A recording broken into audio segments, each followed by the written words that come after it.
Me llamo Elena Morales y tengo 52 años. Hoy hace exactamente 3 meses que salí de la cárcel después de cumplir 27 años de condena por asesinar a mi esposo Javier con un cuchillo de cocina una noche de octubre cuando yo tenía 25 años y él 32. Mis hijos Martín y Lucía tenían 8 y 5 años cuando lo hice, cuando les quité a su padre de la forma más horrible que puedes imaginarle, cuando destruí sus vidas con mis propias manos porque fui estúpida, porque fui cobarde, porque elegí la forma más violenta de escapar de un problema que yo misma creé. No estoy buscando lástima al contar esta historia, no estoy pidiendo que me perdonen, solo necesito que alguien escuche porque llevo 3 meses tratando de encontrar a mis hijos para decirles que lo siento y ninguno de los dos quiere verme, ninguno quiere escuchar mi voz, ninguno quiere saber que existo. Y los entiendo completamente, pero eso no hace que duela menos despertar cada mañana sabiendo que mis propios hijos, los bebés que parí, amamanté y cuidé cuando eran chiquitos, prefieren vivir como si yo hubiera muerto también. La mañana que salí de la penitenciaría femenil de Santa Marta fue un martes de julio a las 6 de la mañana. Me dieron una bolsa de plástico con la ropa que traía puesta el día que entré hace 27 años,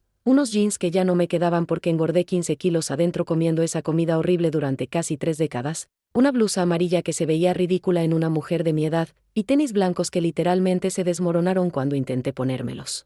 Tuvieron que darme ropa usada de la donación porque no podía salir descalza a la calle. Me dieron también 1,200 pesos, que era lo que tenía ahorrado de mi trabajo en la lavandería de la cárcel durante los últimos 10 años, ganando prácticamente nada pero ahorrando cada centavo porque sabía que algún día iba a salir y no tendría absolutamente nada esperándome afuera. Mis padres murieron mientras estaba adentro, mi mamá de cáncer cuando llevaba 12 años presa y mi papá de un infarto 6 años después, y ninguno de los dos quiso verme antes de morir aunque les supliqué, aunque les escribí cartas cada mes durante años rogándoles que me dieran una oportunidad de despedirme. Murieron avergonzados de mí, de lo que hice, de tener una hija asesina. No tuve hermanos, no tengo familia, no tengo amigos porque, ¿quién quiere ser amigo de alguien que mató a su propio esposo? Cuando las puertas de la cárcel se abrieron y me dijeron que era libre de irme, me quedé parada ahí como tonta durante varios minutos sin saber qué hacer. Había esperado ese momento durante 27 años, había soñado con él cada noche, había marcado los días en un calendario mental, pero ahora que finalmente había llegado me di cuenta de que no tenía idea de cómo vivir afuera. El mundo que dejé en 1997 ya no existía.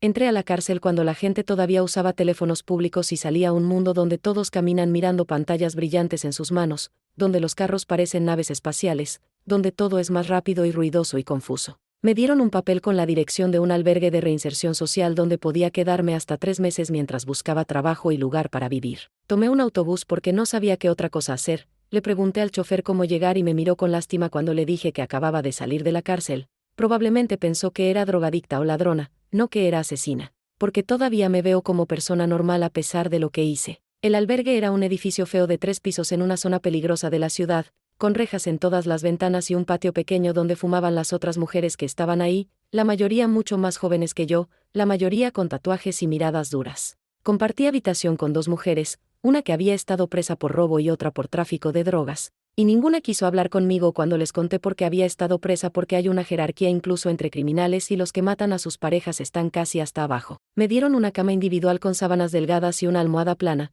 un locker para mis cosas aunque no tenía nada que guardar excepto esa ropa donada y los 1,200 pesos, y 3 comidas al día que eran casi tan malas como en la cárcel. Había reglas estrictas, toque de queda a las 9 de la noche, prohibido traer visitas, obligatorio asistir a talleres de reinserción laboral 3 veces por semana, reuniones con trabajadora social cada semana para reportar progreso buscando empleo. Los primeros días fueron los más difíciles de mi vida y eso dice mucho considerando que pasé 27 años en prisión. En la cárcel todo está estructurado, te dicen cuándo despertar, cuándo comer, cuándo trabajar, cuándo dormir. Afuera tienes que tomar 1000 decisiones cada día y yo no sabía cómo hacer ninguna de ellas. No sabía cómo usar un teléfono celular que me prestó la trabajadora social para buscar empleo. No sabía cómo buscar trabajo en Internet porque cuando entré a la cárcel Internet apenas existía y ahora todo se hace por computadora. No sabía cómo pagar con tarjeta en las tiendas porque todos usan tarjetas ahora en lugar de efectivo. Me sentía como una anciana de 80 años tratando de entender un mundo que se había movido sin mí,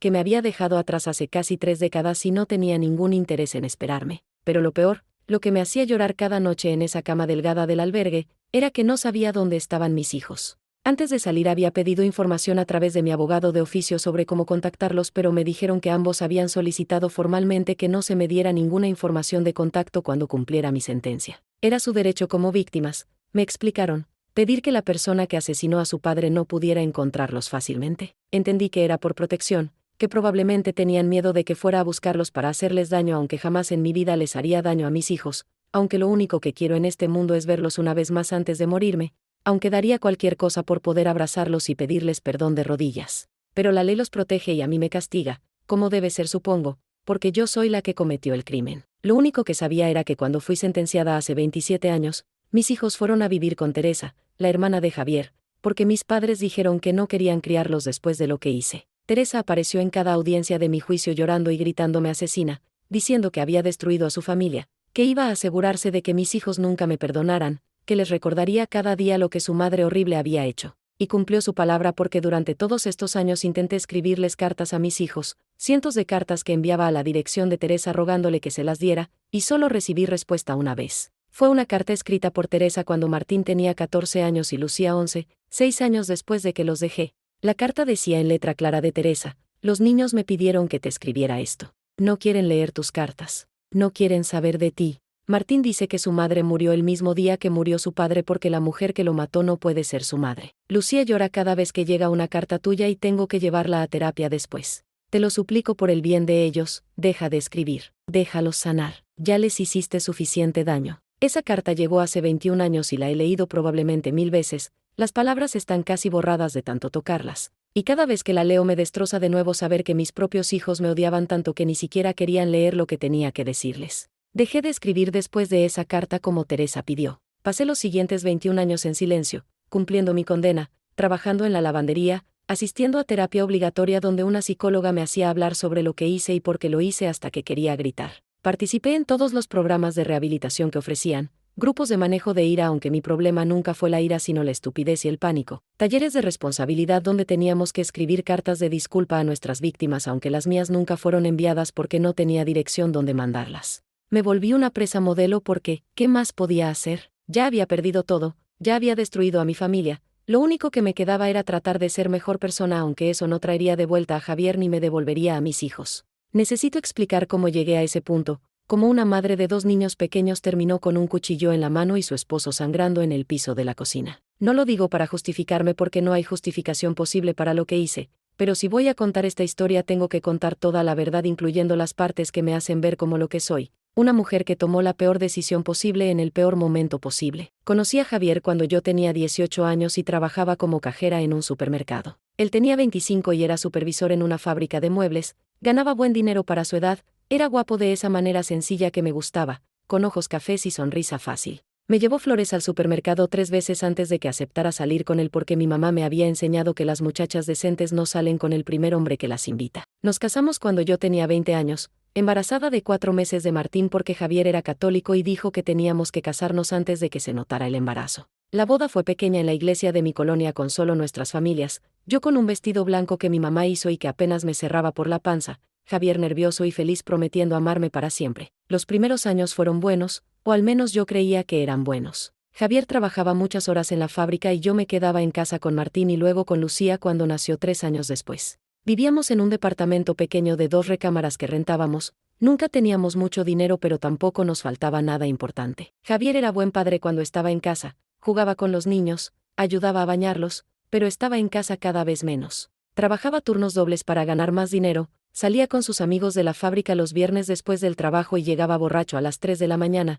los fines de semana se iba a ver fútbol y me dejaba sola con 2 niños pequeños. Yo empecé a sentirme invisible, como si fuera solo la mujer que cocinaba y limpiaba y cuidaba niños, como si Javier ya ni siquiera me viera como persona. Dejamos de tener sexo porque él siempre estaba cansado o borracho o simplemente no interesado. Dejamos de hablar de cosas importantes, solo hablábamos de cuentas que pagar y cosas que necesitaban los niños. Me sentía sola en mi propio matrimonio y tenía 24 años pensando que así iba a ser mi vida para siempre. Cuando Lucía entró al kinder y tuve más tiempo libre, conseguí trabajo de medio tiempo en una oficina de contabilidad archivando papeles y haciendo café y tareas básicas que no requerían mucha educación porque yo solo había terminado la secundaria. Ahí conocí a Roberto. Tenía 28 años, era contador junior, soltero, y me prestaba atención de una manera que Javier no había hecho en años. Me preguntaba cómo estaba mi día, me hacía reír con chistes tontos, me decía que me veía bonita cuando claramente no me veía bonita porque era madre de 2 con ropa barata y 15 kilos de más. Debía haber parado las cosas antes de que empezaran, debía haber visto a dónde iban, pero era tan estúpida y tan hambrienta de atención que dejé que pasara. Empezó con cafés después del trabajo, luego almuerzos donde hablábamos de todo, Luego él me llevaba a casa en su carro y nos quedábamos sentados afuera de mi edificio hablando por horas. Javier nunca notó que llegaba tarde porque él llegaba más tarde todavía. El primer beso pasó 6 meses después de conocernos, en su carro estacionado lejos de mi casa, y fue el principio del fin de todo. Empezamos una aventura que duró 4 meses, viéndonos 2 veces por semana en un motel barato cuando se suponía que yo estaba en el trabajo, mintiendo a todo el mundo incluyendo a la mujer que cuidaba a mis hijos esas tardes. Me convencí de que no estaba haciendo nada tan malo, de que Javier prácticamente me había abandonado emocionalmente, de que merecía sentirme querida y deseada. Todas las mentiras que se dicen las mujeres cuando están haciendo algo que saben está mal pero no quieren parar. Roberto me hablaba de dejarlo todo y empezar una vida juntos, me decía que amaba a mis hijos aunque nunca los había conocido, me prometía cosas que ahora sé que nunca tuvo intención de cumplir. Y yo era tan idiota que le creía, que fantaseaba con divorciarme de Javier y casarme con Roberto y ser feliz finalmente. Pero Javier descubrió todo. No sé exactamente cómo, si alguien lo vio y le contó o si encontró algo que lo hizo sospechar, pero una tarde cuando llegué del trabajo él estaba esperándome afuera del edificio con una cara que nunca le había visto. Entré al departamento y los niños no estaban. Me dijo que los había dejado con su hermana Teresa porque teníamos que hablar. Se sentó en el sofá y me preguntó directamente si estaba viéndome con otro hombre. Pude haber negado, pude haber inventado alguna historia, pero algo en su cara me dijo que ya sabía la verdad, entonces simplemente asentí. Esperaba que me gritara, que me insultara, pero no hizo nada de eso. Solo se quedó sentado en silencio durante lo que pareció una eternidad y luego me preguntó cuánto tiempo llevaba pasando, si lo amaba, si iba a dejarlo. Le dije que no sabía, que estaba confundida, que necesitaba tiempo para pensar. Y entonces Javier me dijo algo que todavía escucho en mis pesadillas: te di todo. Te di mi apellido, mi casa, 2 hijos hermosos. Y así me pagas, como una puta barata. Nunca me había hablado así en los 5 años que llevábamos casados. La pelea escaló de ahí. Empecé a defenderme diciendo que él nunca estaba en casa, que me había abandonado emocionalmente, que necesitaba sentirme amada. Él gritó que trabajaba tanto para darnos una vida mejor, que era un buen padre y un buen esposo y yo lo había traicionado de la peor forma posible. Gritamos cosas horribles el uno al otro durante 1 hora, cosas que nunca habíamos dicho antes, sacando resentimientos que habíamos guardado durante años. En algún punto él dijo que iba a divorciarse y quitarme a los niños, que iba a asegurarse de que el juez supiera que era una mujer inmoral que no merecía tener custodia. Dijo que les iba a contar a Martín y Lucía lo que había hecho su madre, que iban a saber qué tipo de mujer era. Y algo en mí se rompió cuando dijo eso, el pensamiento de que mis hijos me odiaran, de que Javier los volviera contra mí, de perder lo único que me importaba en el mundo. Fuimos a la cocina porque yo dije que necesitaba agua, que necesitaba calmarme. Javier me siguió todavía gritando, diciendo que iba a llamar a Roberto y confrontarlo también, que iba a arruinar su vida como él había arruinado la nuestra. Abrí el grifo pero no tomé agua, solo me quedé parada ahí con las manos en el fregadero temblando de rabia y miedo y desesperación. Y entonces Javier dijo algo, no recuerdo exactamente qué, algo sobre cómo iba a asegurarse de que nunca viera a mis hijos de nuevo, y volteé y ahí estaba el cuchillo de cocina en el escurridor donde lo había dejado después de cortar verduras para la cena que nunca llegamos a comer. No pensé, no planifiqué, solo lo agarré y antes de que mi cerebro pudiera procesar lo que estaba haciendo ya lo había clavado en el pecho de Javier. Pasó tan rápido que ninguno de los dos entendió lo que había sucedido al principio. Javier me miró con ojos enormes llenos de shock, bajó la vista al cuchillo sobresaliendo de su pecho, luego me miró otra vez. Intentó decir algo pero solo salió sangre de su boca. Cayó de rodillas y yo solté el cuchillo aterrorizada de lo que acababa de hacer. Cayó de lado en el piso de la cocina y la sangre empezó a salir rápido, demasiado rápido, formando un charco enorme que se extendía debajo de él. Empecé a gritar, me arrodillé junto a él intentando presionar la herida con mis manos pero había demasiada sangre, no podía pararla. Javier me miraba mientras moría, sus ojos suplicantes como preguntando por qué había hecho esto, y yo no tenía respuesta porque ni siquiera yo entendía por qué lo había hecho. Dejó de respirar 3 minutos después de que lo apuñalé, murió ahí en el piso de nuestra cocina mientras yo lo sostenía llorando y gritando su nombre rogándole que no se muriera. Pero lo que hace que todo sea 1000 veces peor, lo que me persigue cada noche cuando cierro los ojos, es que los niños estaban ahí. Pensé que Javier los había dejado con su hermana como dijo, pero estaban en su recámara con la puerta cerrada porque él les había dicho que se quedaran ahí mientras los adultos hablaban. Martín escuchó los gritos, escuchó cuando su mamá mató a su papá, y salió de la recámara con Lucía agarrada de su mano para ver qué pasaba. Me vieron ahí en el piso de la cocina con su padre muerto en mis brazos, mis manos y ropa cubiertas de sangre, llorando histérica. Martín solo tenía 8 años y Lucía 5, bebés básicamente, y lo último que vieron antes de que su tía Teresa viniera a llevárselos fue a su madre siendo arrestada por policías, esposada, metida en una patrulla mientras les gritaba que lo sentía tanto, que había sido un accidente aunque no fue accidente en absoluto. El juicio duró 4 meses. Intenté alegar defensa propia al principio diciendo que Javier me había atacado primero, pero no había ninguna evidencia de eso. No tenía marcas en mi cuerpo, no había señales de lucha excepto su sangre por todos lados. Mi abogado de oficio cambió la estrategia a crimen pasional, argumentó que había sido acto impulsivo en medio de pelea matrimonial intensa, que no hubo premeditación. El fiscal argumentó que lo maté porque quería estar con mi amante, que fue asesinato por conveniencia, que merecía la sentencia más dura posible. Roberto testificó que nuestra aventura había sido casual, que yo había malinterpretado sus intenciones, que nunca habló de futuro juntos. Mintió en cada palabra y lo supe, pero no pude hacer nada excepto verlo convertirme en acosadora obsesionada en lugar de amante. Todos en esa corte me miraban con asco, el jurado, los espectadores, la familia de Javier que llenaba las filas del frente. Teresa llevó a mis hijos una vez a una de las audiencias y cuando intenté mirarlos, cuando intenté hacerle señas de que los amaba, Martín me miró con odio puro de un niño de 8 años y Lucía se escondió detrás de su hermano llorando. Me declararon culpable de homicidio en segundo grado. El juez me sentenció a 30 años en prisión diciendo que había destruido una familia, privado a 2 niños de su padre, y tomado una vida en el momento más cobarde y egoísta posible. Dijo que aunque no hubo premeditación, hubo intención en el momento del acto, que tuve la oportunidad de parar y no lo hice. Tenía razón en absolutamente todo. Me llevaron esposada a la penitenciaría femenil de Santa Marta, donde pasaría los siguientes 27 años de mi vida, donde envejecería de 25 a 52, donde perdería todo contacto con el mundo exterior y con los hijos que amaba más que a nada. Los primeros años en prisión fueron infierno. Compartí celda con 4 mujeres en un espacio diseñado para 2, dormíamos en literas de metal con colchones delgados llenos de bultos, el baño era solo un excusado y lavabo en la esquina sin privacidad ninguna. Había reglas estrictas y castigos severos si las rompías, teníamos que despertar a las 5 de la mañana cuando sonaba una alarma horrible, hacer fila para desayuno que consistía en avena aguada y pan duro, trabajar 6 horas en la lavandería o cocina o limpiando, 1 hora de recreación en el patio, cena igual de mala que el desayuno, luego encierro a las 7 de la noche. Los fines de semana eran peores porque no había trabajo que hacer, entonces solo te quedabas en tu celda mirando el techo pensando en todo lo que perdiste. Había violencia constante, peleas entre presas por razones estúpidas, guardias que abusaban de su poder, mujeres que intentaban suicidarse y a veces lo lograban. Vi cosas en esos primeros años que nunca podré olvidar. Cosas que me enseñaron que la prisión no está diseñada para rehabilitar sino para castigar y destruir. Durante los primeros 5 años estuve en negación. Me convencía de que había sido accidente terrible, que yo no era realmente asesina, que cualquier mujer en mi situación habría hecho lo mismo. Escribía esas cartas a mis hijos rogándoles que me perdonaran, que entendieran que su mamá había cometido error horrible pero seguía siendo su mamá. Me aferraba a la fantasía de que cuando saliera todo volvería a ser normal,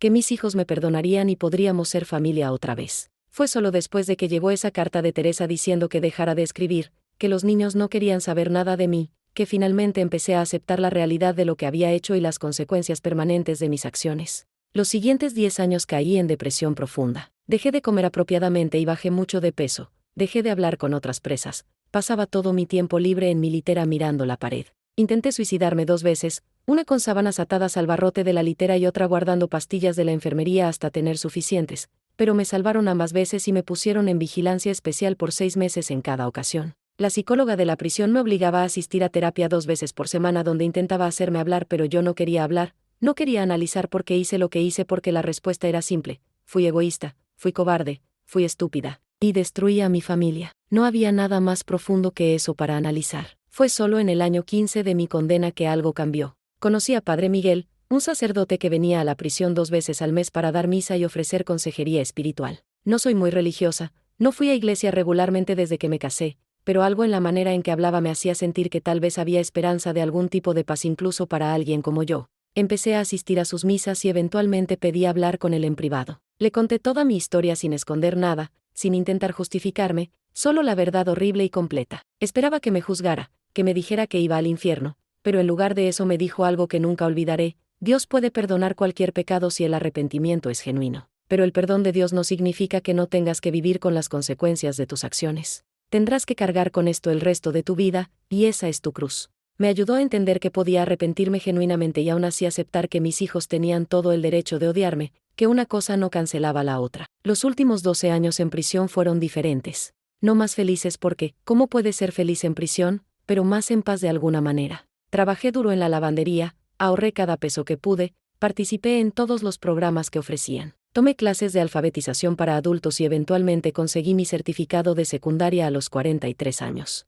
Ayudé a otras presas más jóvenes que acababan de llegar, les enseñé cómo sobrevivir, Les conté mi historia como advertencia de cómo una mala decisión puede destruir toda tu vida. Me volví la persona que debía haber sido desde el principio, pero para ese momento ya era demasiado tarde para que importara. Cuando finalmente me dijeron que iba a salir después de 27 años por buen comportamiento, debería haber estado emocionada, pero solo sentía terror. Terror de enfrentar el mundo que había cambiado tanto, terror de estar sola sin la estructura de la prisión, pero principalmente terror de intentar encontrar a mis hijos y enfrentar su rechazo. Porque eso era lo único que importaba ahora, lo único que me mantenía viva, la esperanza de verlos una vez más antes de morirme, aunque fuera de lejos, aunque fuera solo para decirles lo mucho que lo sentía. Entonces ahí estaba yo hace 3 meses, 52 años, sin hogar, sin familia, sin ninguna habilidad útil para el mundo moderno, viviendo en ese albergue horrible intentando averiguar cómo encontrar a mis hijos cuando ellos claramente no querían ser encontrados. La trabajadora social del albergue me ayudó a conseguir un teléfono celular básico con plan prepagado,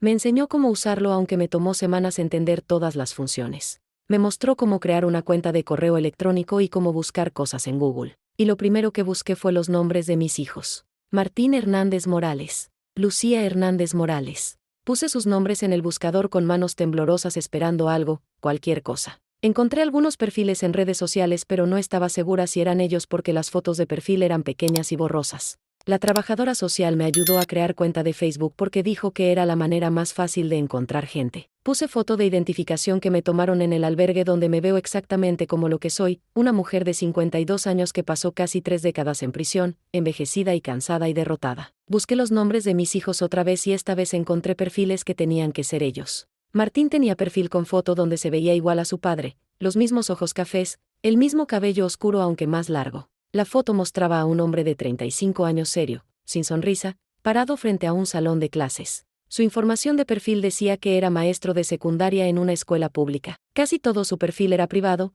solo podía ver esa foto de perfil y su información básica. Intenté enviarle solicitud de amistad pero me rechazó en menos de una hora. Intenté enviarle mensaje pero la plataforma no me dejaba porque no éramos amigos. Me sentía tan impotente, tenía a mi hijo al alcance de mis dedos pero había una pared invisible entre nosotros que no podía cruzar. Lucía fue más fácil de encontrar porque tenía perfil más público. Su foto de perfil mostraba a una mujer hermosa de 32 años con cabello largo castaño, sonriendo pero con ojos tristes. Tenía fotos de 2 niños pequeños, un niño y una niña de tal vez 6 y 4 años. Mis nietos. Tenía nietos que no sabía que existían. La información de su perfil decía que trabajaba como asistente dental y que estaba divorciada. Miré todas las fotos que podía ver, cientos de fotos de mis nietos, de Lucía con sus hijos, algunas fotos viejas de cuando era adolescente y joven adulta, toda una vida que me perdí. Lloré mirando esas fotos en la pantalla pequeña de ese teléfono, lloré pensando en todo lo que había perdido, en la mujer hermosa en que mi bebé se había convertido sin mí. Pasé horas escribiendo mensaje para enviarle. Lo escribí y lo borré probablemente 100 veces intentando encontrar las palabras correctas.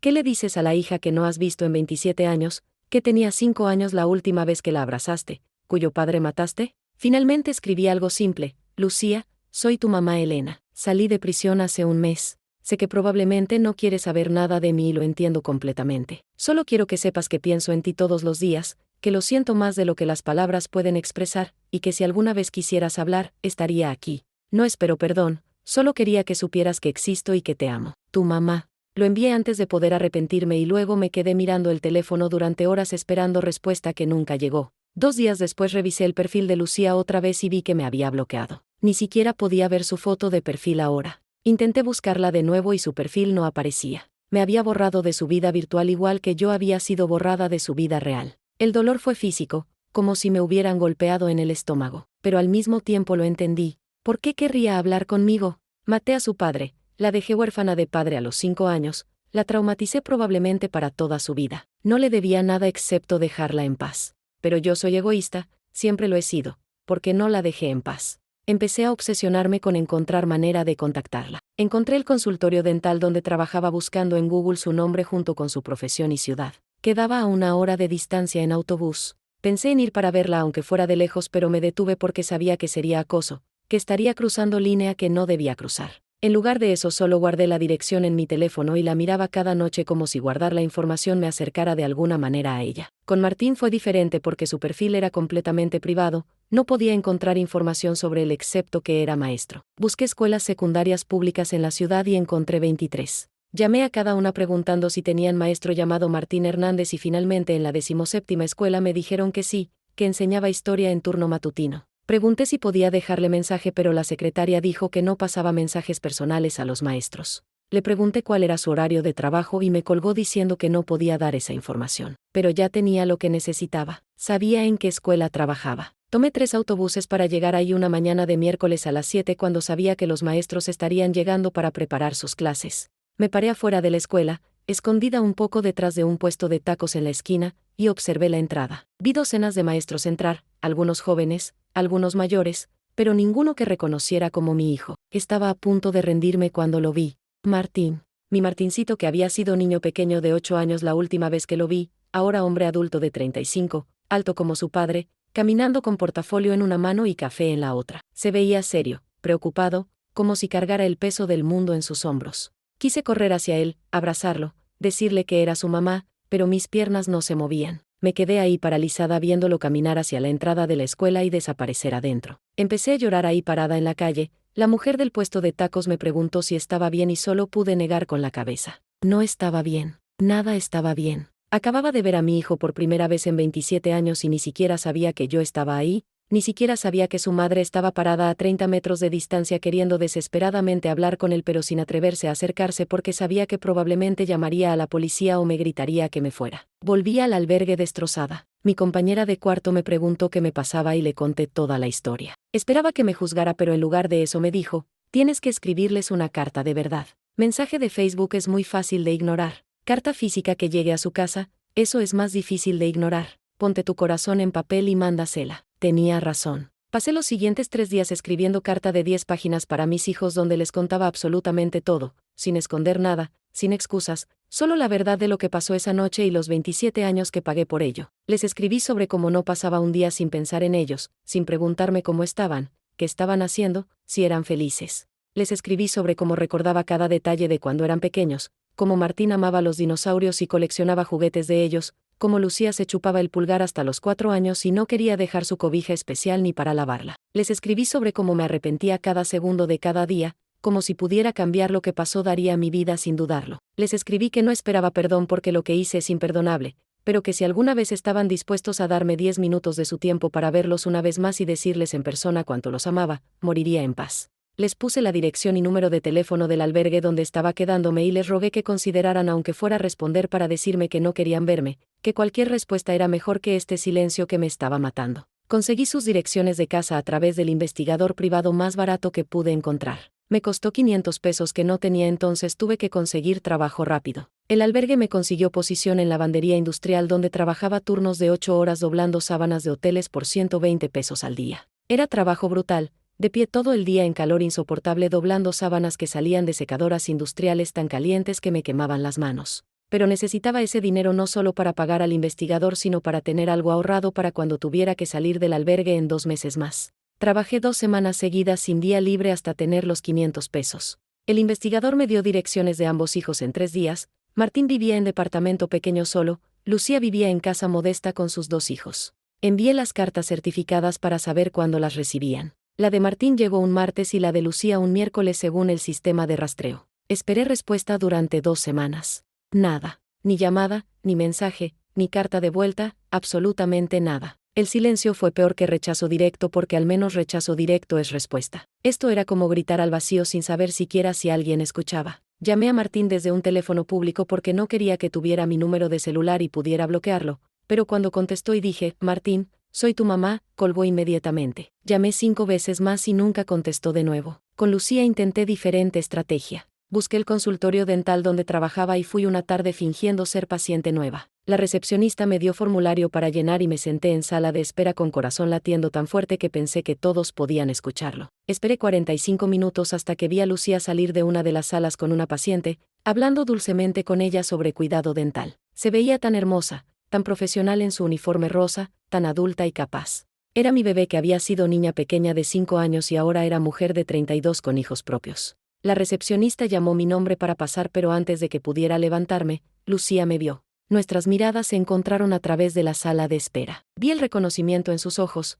luego shock, luego horror absoluto. Su cara se puso pálida, dejó caer los papeles que cargaba, empezó a temblar visiblemente. La recepcionista le preguntó si estaba bien y Lucía señaló hacia mí y dijo con voz quebrada: ella no puede estar aquí. Díganle que se vaya. Por favor, díganle que se vaya ahora. La recepcionista me miró confundida y yo me levanté rápidamente murmurando disculpas. Lucía corrió hacia la parte trasera del consultorio. Escuché cuando empezó a llorar histéricamente, escuché a otros empleados preguntando qué pasaba. Salí de ahí sintiéndome como la peor basura humana que existe. No solo había ignorado su claro deseo de no tener contacto conmigo, sino que había ido a su lugar de trabajo, la había emboscado, la había traumatizado frente a sus colegas y pacientes. Caminé varias cuadras antes de colapsar en una banca de parque llorando tan fuerte que la gente pasaba rápido evitando mirarme. Una señora mayor se detuvo y me preguntó si necesitaba ayuda y solo pude decirle entre sollozos: arruiné la vida de mis hijos y siguen pagando por lo que hice. Se quedó callada un momento, luego me puso mano en el hombro y dijo: si realmente te arrepientes, el mejor regalo que puedes darles es dejarlos en paz, y se fue. Tenía razón, pero no podía aceptarlo. Ya había perdido 27 años, ya me había perdido ver a mis hijos crecer, ya me había perdido las graduaciones y primeros amores y bodas, ya me había perdido el nacimiento de mis nietos. Ahora tenía que perder también cualquier oportunidad de reconciliación. Tenía que vivir el resto de mi vida sabiendo que mis hijos estaban ahí en la misma ciudad pero completamente fuera de mi alcance. No podía aceptarlo, no después de haber pasado casi 3 décadas soñando con el día que pudiera verlos otra vez. Intenté una vez más. Encontré la casa de Lucía gracias a la dirección que me dio el investigador. Era casa pequeña en vecindario modesto pero bonito, con jardincito al frente y juguetes de niños en el pórtico. Me paré afuera durante horas varios días seguidos, escondida detrás de un carro estacionado, observando. Vi a mis nietos jugando en el jardín, niño de tal vez 6 años jugando con pelota, niña más pequeña en triciclo. Vi a Lucía salir con ellos, cargando bolsas del supermercado, viéndose cansada pero feliz. Era vida completa que ella había construido sin mí, vida donde yo no tenía lugar. Un día el niño pateó su pelota hacia la calle y corrió tras ella.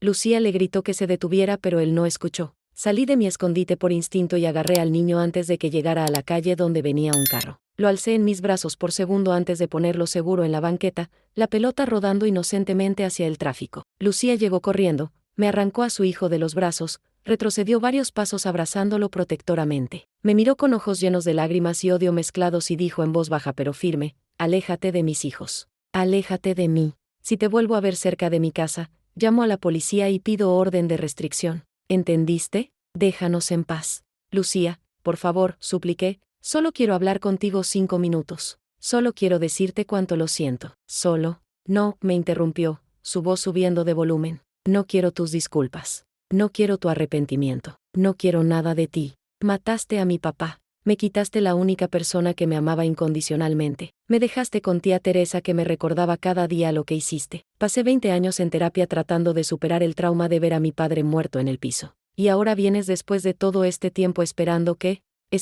te abrace y te perdone y seamos familia feliz. Esperando que presente a la asesina de mi padre a mis hijos como su abuela. Estás loca. Estás demente si piensas que alguna vez quiero verte de nuevo. Solo quiero que sepas que lo siento, lloré. Solo eso. No espero perdón, pero necesito que sepas que daría cualquier cosa por cambiar lo que pasé. Pero no puedes cambiarlo, dijo Lucía, lágrimas corriendo por sus mejillas ahora. No puedes traer de vuelta a mi papá. No puedes devolverme mi infancia. No puedes quitarme las pesadillas que todavía tengo donde te veo con ese cuchillo. Lo hecho está hecho y yo he seguido adelante sin ti. Construí mi vida. Tengo mis hijos. Y no hay lugar para ti en ninguna parte de eso. Así que por favor, si alguna vez me amaste como madre, si alguna vez te importó mi bienestar, aléjate y déjame vivir en paz. Se dio vuelta y entró a su casa con su hijo, cerró la puerta, y cerró cortinas de todas las ventanas. Me quedé parada en esa banqueta durante lo que parecieron horas pero probablemente fueron solo minutos, completamente paralizada por el dolor. Eventualmente empecé a caminar sin rumbo, sin dirección,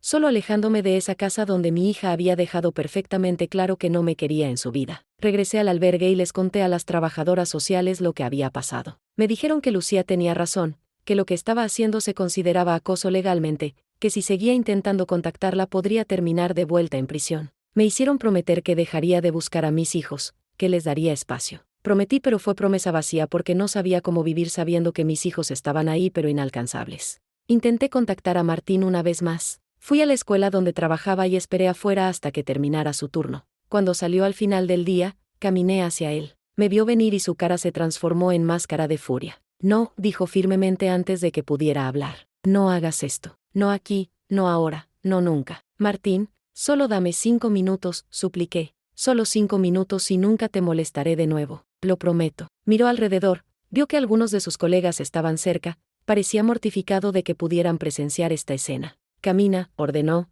y empezó a moverse hacia estacionamiento de la escuela. Lo seguí manteniendo distancia. Llegamos a su carro, un sedán viejo pero bien cuidado. Se recargó contra el carro y me miró con brazos cruzados. 5 minutos. Habla. No había preparado discurso. Solo dejé que todo saliera. Sé que no hay nada que pueda decir que arregle lo que hice. Sé que matarte a tu padre fue lo peor que cualquier madre puede hacerle a sus hijos. Sé que me odias y tienes todo el derecho de odiarme. Pero necesitas saber que pienso en ti cada día. Que en prisión lo único que me mantenía viva era pensar que algún día podría verte otra vez. Que lo siento más de lo que las palabras pueden expresar. Que si pudiera cambiar lugares con tu padre lo haría sin pensarlo. Que fuiste el mejor hijo que cualquier madre podría pedir y yo fui la peor madre que existió. Y que aunque nunca me perdones, aunque nunca quieras verme de nuevo, solo necesitaba decirte esto una vez. Que te amo. Que siempre te amé. Que nunca dejé de ser tu mamá aunque dejé de merecer llamarme eso. Martín me escuchó sin interrumpir, su cara no mostrando ninguna emoción. Cuando terminé de hablar, hubo largo silencio. Finalmente dijo, ¿terminaste?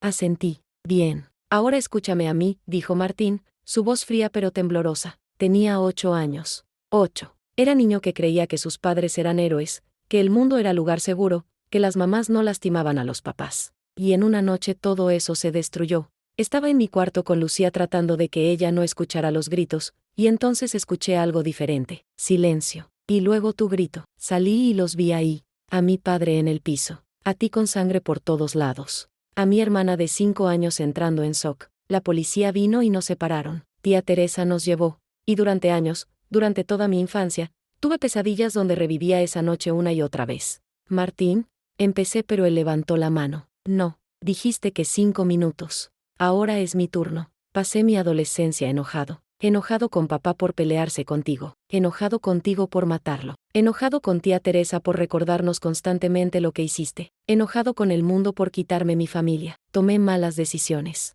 Casi no terminó la preparatoria. Tuve problemas con alcohol. Fue solo en la universidad que empecé terapia y lentamente, muy lentamente, empecé a sanar. Me tomó 15 años llegar al punto donde podía hablar de lo que pasó sin colapsar. Y ahora tengo vida decente. No perfecta pero decente. Soy maestro. Ayudo a niños. Intento ser la figura estable que yo no tuve. Y parte de esa estabilidad viene de haber aceptado que mi madre murió la misma noche que mi padre. Pero no morí, dije desesperadamente. Estoy aquí. Estoy viva. Para mí muriste, dijo Martín con finalidad absoluta. La mujer que me crió hasta los 8 años, la que me leía cuentos y me hacía sándwiches y me abrazaba cuando tenía pesadillas, esa mujer murió. La que quedó es extraña que se parece a ella pero que es capaz de cosas que mi mamá nunca habría hecho. Y no tengo espacio en mi vida para esa extraña. Lo siento si eso es cruel, pero es la verdad. Necesito que entiendas esto, no quiero reconciliación. No quiero relación. No quiero actualizaciones sobre tu vida. No quiero que aparezcas en mi trabajo o mi casa. Quiero que desaparezcas de mi vida igual que desapareciste cuando tenía 8 años.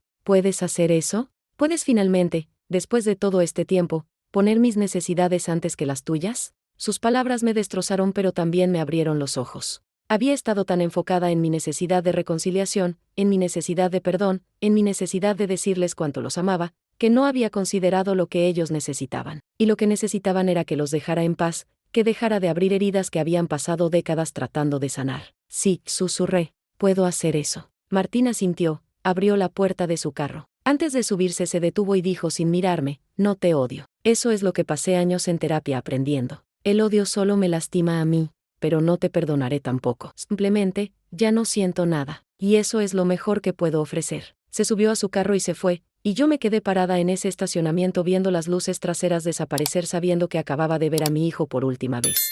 Eso fue hace 2 semanas. Desde entonces he intentado dejar de buscar a mis hijos, de respetar sus deseos. Me mudé del albergue a cuarto pequeño que rento con otras 2 mujeres, pagando 2,000 pesos al mes que apenas puedo costear con mi trabajo en la lavandería. Sigo viendo sus perfiles de redes sociales aunque sé que no debería, aunque cada foto es como cuchillo en el corazón. Vi que Lucía publicó fotos del cumpleaños de su hijo la semana pasada, fiesta pequeña en el parque con pastel de dinosaurios. Vi que Martín cambió su foto de perfil a una donde está con grupo de sus estudiantes, todos sonriendo. Siguen viviendo sus vidas sin mí, como debe ser. Voy a misa ahora cada domingo en iglesia pequeña cerca de donde vivo. Padre Miguel, el sacerdote de la prisión, me dio contacto de un sacerdote acá afuera y he estado hablando con él cada semana. Me ayuda a procesar esto, a entender que amar a mis hijos significa respetar sus límites incluso cuando esos límites me excluyen completamente de sus vidas. Me ayuda a entender que arrepentimiento no me da derecho a perdón, que son dos cosas completamente separadas. La trabajadora social del Centro de Reinserción me está ayudando a conseguir trabajo mejor pagado. Tengo entrevista la próxima semana en una fábrica de ropa donde el salario es casi el doble de lo que gano ahora. Si consigo ese trabajo, podré ahorrar un poco, tal vez eventualmente tener mi propio departamento pequeño en lugar de compartir cuarto. Estoy tratando de construir algo de vida, por pequeña que sea. Compré 2 tarjetas de cumpleaños hace unos días. Una para Martín cuyo cumpleaños es el próximo mes, y una para Lucía cuyo cumpleaños es en 3 meses. No voy a escribir cartas largas esta vez. Solo voy a escribir, feliz cumpleaños. Pienso en ti, te amo, mamá. Y las voy a enviar sin esperar respuesta, sin esperar que cambien de opinión, solo para que sepan que existo, que sigo aquí, que nunca dejé de amarlos aunque respeto su decisión de no tenerme en sus vidas. Algunos días son más difíciles que otros. Hay días donde me despierto y el peso de lo que hice, de todo lo que perdí, es tan pesado que apenas puedo levantarme de la cama. Hay días donde camino por la calle y veo madres con sus hijos adultos, riendo y abrazándose, y tengo que entrar a algún lugar para llorar. Hay días donde me pregunto si valió la pena sobrevivir la prisión solo para salir a esto, a esta soledad absoluta, a esta vida sin propósito real. Pero también hay días donde logro no pensar en ellos cada minuto. Días donde puedo enfocarme en mi trabajo, en mis conversaciones con el padre Antonio, en las otras mujeres en mi cuarto que también están tratando de reconstruir sus vidas después de prisión. Días donde siento que tal vez, eventualmente, podré encontrar algo parecido a paz aunque nunca voy a tener lo que realmente quiero que es mi familia de vuelta. Alguien me preguntó la semana pasada si me arrepiento de haber matado a Javier. Es pregunta estúpida porque por supuesto que me arrepiento cada segundo de cada día. Pero me hizo pensar más profundamente. Si pudiera volver a esa noche de octubre hace 28 años, ¿qué haría diferente? Todo, absolutamente todo. No habría tenido la aventura con Roberto para empezar. Habría hablado con Javier sobre mis sentimientos de soledad en lugar de buscar atención en otro lugar. Cuando descubrió la aventura, habría aceptado sus gritos, habría aceptado el divorcio, habría aceptado cualquier castigo excepto agarrar ese cuchillo. Habría elegido perder mi matrimonio en lugar de perder a mis hijos. Habría elegido cualquier cosa en lugar de convertirme en asesina. Pero no puedo volver atrás. Solo puedo seguir adelante cargando este peso.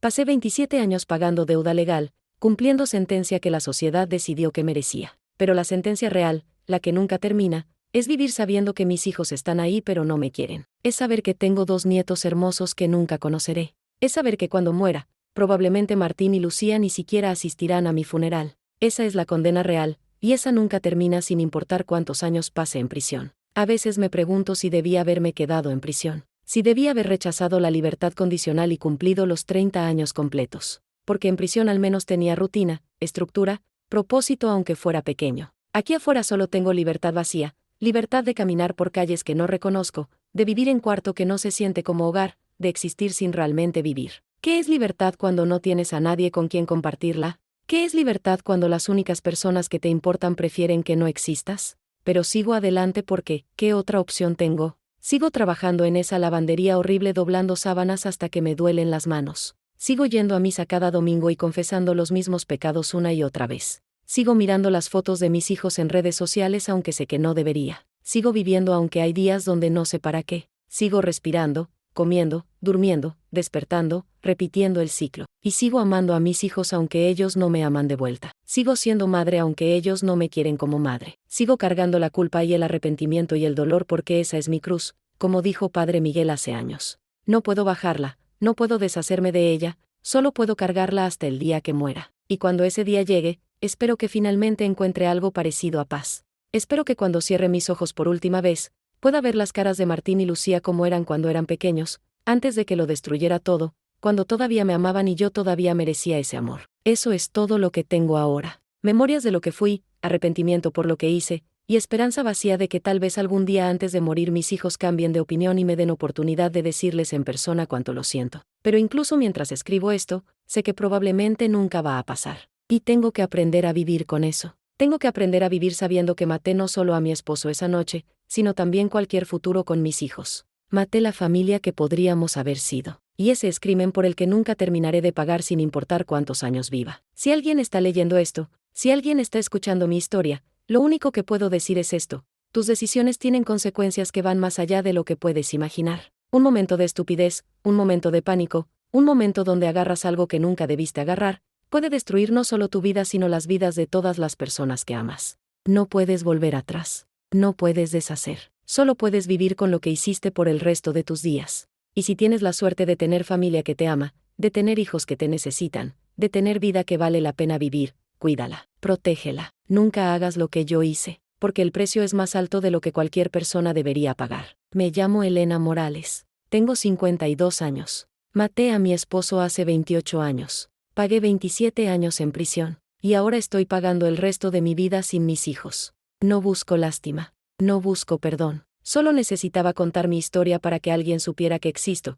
que me arrepiento, y que si pudiera cambiar todo lo haría. Pero no puedo. Entonces solo sigo adelante, un día a la vez, cargando esta culpa, viviendo con estas consecuencias, amando a mis hijos desde la distancia que ellos necesitan que mantenga. Y eso es todo lo que tengo. Y probablemente es todo lo que tendré hasta el día que muera. Si has cometido errores que destruyeron tu familia, si has perdido contacto con tus hijos por decisiones que tomaste, si estás tratando de reconstruir tu vida después de perder todo, comparte tu historia en los comentarios. Dinos desde qué país nos estás escuchando. Y si esta historia te hizo pensar en tus propias decisiones, en tu propia familia, comparte que aprendiste. Porque todos cometemos errores, pero algunos errores tienen consecuencias que nunca terminan.